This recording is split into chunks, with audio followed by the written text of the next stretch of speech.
3 to power 333 minus 3 to power 330 is equals to what?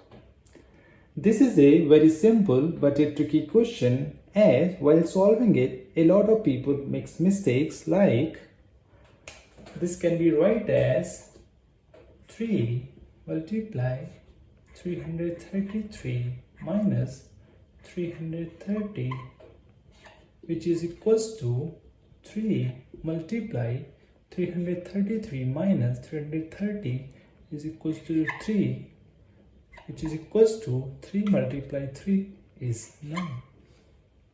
Well, this answer is wrong, as this is not the correct way to solve this equation.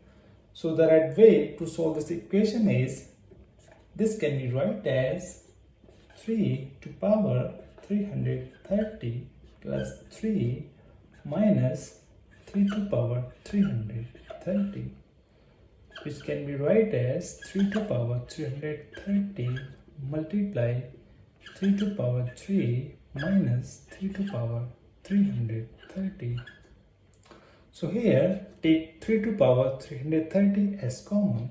So this becomes 3 to power 330 multiply 3 to power 3 minus 1, which is equals to 3 to power 330 multiply 3 to power 3 is 27 minus 1, which is further equals to 27 minus 1 is 26 multiply 3 to power 330.